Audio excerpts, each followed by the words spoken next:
2 years ago, we talked about Kylesa on this channel. We talked about ULTRAVIOLET, and it was an album that took some people by surprise, mainly folks that had either never heard of the band before or ones that had perhaps heard of them and their older material didn't stimulate as much as ULTRAVIOLET did. It was kind of a real transitional album. It was one that brought this band, at least for a couple of moments, to the limelight in the heavy metal universe. They were a band that was on a lot of people's minds, and the album itself sort of played like the soundtrack to a weird apocalypse that's being witnessed by somebody who's on the beach, you know, kind of a beachfront apocalypse theme. It was kind of crazy and also a very pleasant experience. So we fast forward now to 2015 with Exhausting Fire, which is the first album that we have since that ULTRAVIOLET experience. So what kind of strange scene is going to be painted through the music of this album is really the question. And from the onset, whenever you first kick in Crusher, you don't really get any sort of apocalyptic vision as you did with ULTRAVIOLET. In fact, you don't really get much of a vision aside from just the music. This is actually one that showcases that this sludge band that has some other sides to them as well, really just focused a little bit more heavily on crafting some really experimental and strange sludge numbers that really teeter on a little bit of psychedelic rock. And the best way that I can really describe this, and it's eating at me that I haven't gotten to say this name yet, aside from I'm going to review this and then I never got the chance to. This reminds me of what would happen if a band like Beach House with Depression Cherry, which just came out in August, if they were a sludge metal band and really kind of experimented around sonically a little bit.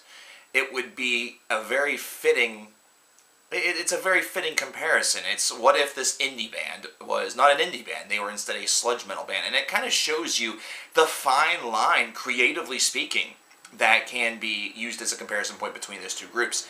And Kylesa is willing to take those risks. They're willing to go a little bit above and beyond. They have some tracks that rock very fiercely and have some very strong moments to it. There's dueling vocals between female and male, though usually one of the two handles vocals for the entirety of the track as opposed to it being a genuine flip-flop unless there is a dual portion where they share the responsibility. Now, when we get to Shaping the Southern Sky, which is the longest track on the album at near 6 minutes in length, and you know how much I love whenever tracks are able to open up and showcase their atmosphere and showcase dynamisy, experiment around, do some strange and different things. Whenever we get to this track, there's a bit of a turning point that occurs with this album. See, the first 4 tracks on here are pretty solid. Moving Day is a solid enough song that really carries, and Crusher and Inward Debate, the first 2 tracks on the disc, are no slouch.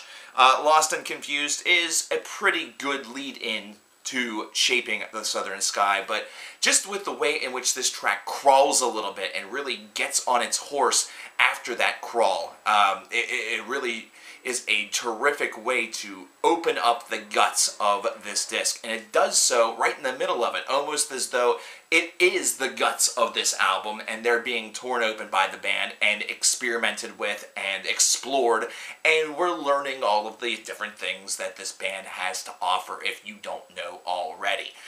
Going from that into the very beautiful sounding Falling was a definite bold leap, but it was one that started a great 3 or 4 span of songs for this disc, because Night Drive and Blood Moon both also really follow up and captivate very, very nicely before Growing Roots and Out of My Mind kind of cause the band to skid a little bit to the finish as opposed to really powering strong. But oh wait, this is actually an 11-track album, it's not a 10-tracker. What's this 11th track? Well, it's called Paranoid, so, I mean, it's kind of a typical topic. No, it's actually a Black Sabbath cover. It's exactly what you might imagine of it. Now, we've seen many bands throughout the generations cover this track. It's one of the most beloved Black Sabbath favorites of all time. Bands such as Megadeth have covered this, and it was a pretty good cover. I mean, it was a really good take on the song, but Kylesa, they can't be just happy with the conventional. They have to do something a little bit different.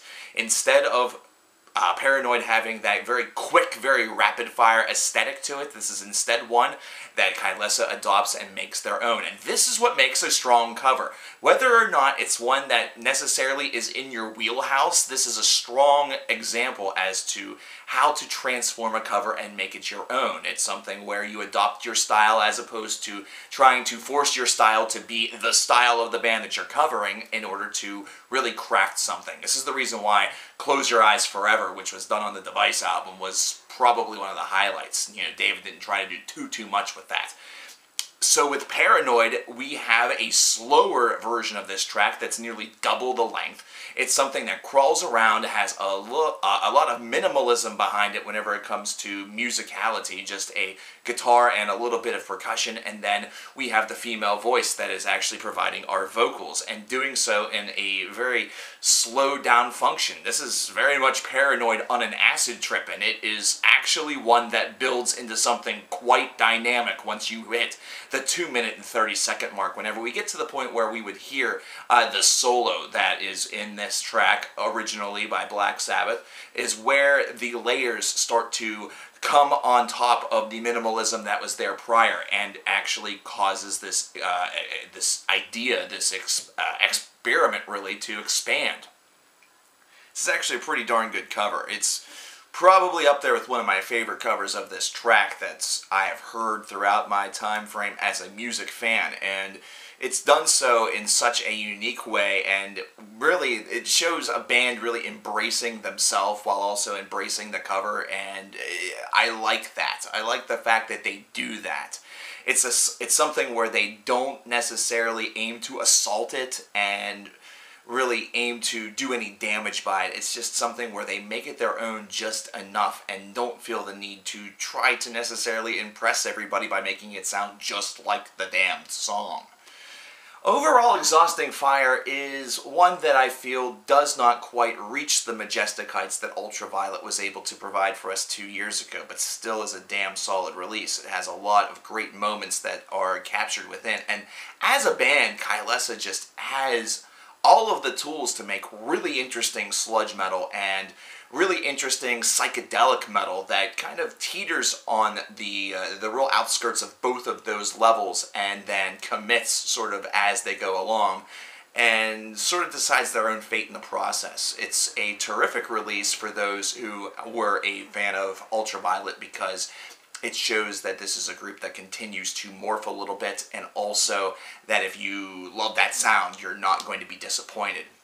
Overall, I'd give this an 86 out of 100. Like I said, the album does sort of skid to the finish a little bit, but the memorable moments that are captured, not only in the foursome of songs right in the middle that really boost this up, as well as the uniquity of the cover of Paranoid, the two songs that help them, that they skid to the finish with, it's kind of a downside. It was kind of a downer. I was hoping for something that really provided a lot of punch right there whenever it kind of needed it the most. But I want to know what you guys think about Exhausting Fire by Kylesa. I want you to let me know in the comments below, and I'm just going to say, I feel a lot better today. I don't know what the hell was going on with me yesterday. Something just seemed really off. I mean, I still have a message that's been swirling in my head, but I think I can keep that at bay. I'm CoverKillerNation. I'll talk to you guys later. Leave your thoughts on Kylesa and Exhausting Fire in the comments below. Thanks.